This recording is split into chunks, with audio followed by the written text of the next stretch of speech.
Hi, I'm going to explain a little bit about carving the neck of a guitar.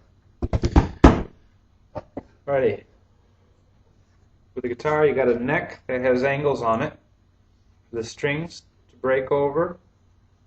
This is the top of the neck here, where the fingerboard fastens. It's narrower here, wider as you go along. Most people know that about a guitar. After you fasten that to the neck, then you're able to just cut along the edge here with a bandsaw and trim that excess off. So that's in its rough state. Very rough. Put the fingerboard on. The headstock gets a veneer on it usually as well. It's quite a large one, just ebony. And then you get a pattern and cut a pattern out. Ends up looking like this. So this is the pattern that I've chosen for this guitar. It's already been cut out. So that was just in that same state just a little bit ago, where I've cut the excess off the edge of the neck. That was like that, and there we go. Same with the top here. That was connected onto there before. I cut it off with a bandsaw. So that gives us the general dimensions of the profile of the neck. So that's all down to size. I also use a router to get it trim it close. You don't have to. You can just sand away and plane away, and that can give you the dimensions. In order to get a good thickness here, it's thinner here, and it gradually tapers up to here. It's about, I think, about an inch thick here, and slightly less at this end.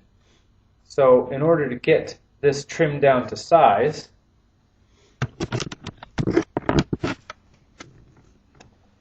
use this, it's called a safety planer.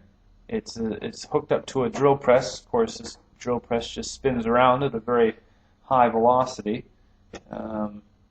And with a bit of a shim to lift this end up, you'll get it thinner here. So this has blades underneath it, spins, and it's a safety planer called that because it's safe for the piece of work that you're working on, the piece of wood that you're using on. It's supposed to be. Not necessarily safe for the person using it. It can be a dangerous tool if you don't know what you're doing. So that's how we get that down to the correct thickness. When we want to carve it, we fasten it to the bench here, clamping it securely right to the edge.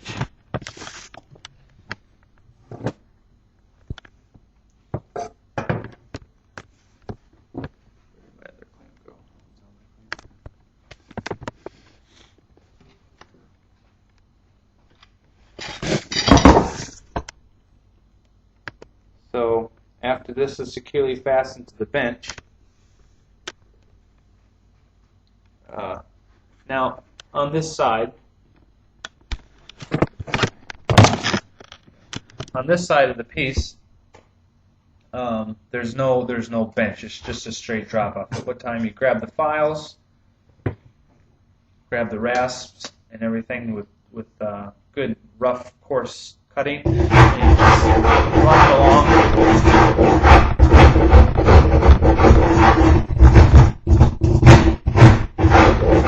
Carving away the material.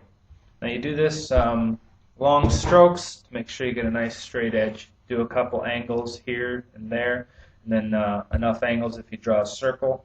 A whole bunch of angles all the way around makes the circle. Takes a little while. Takes maybe a half an hour to carve a neck. It can take more to get it down to exact size. Well, that's just a brief explanation of how a neck is carved. Thanks for watching.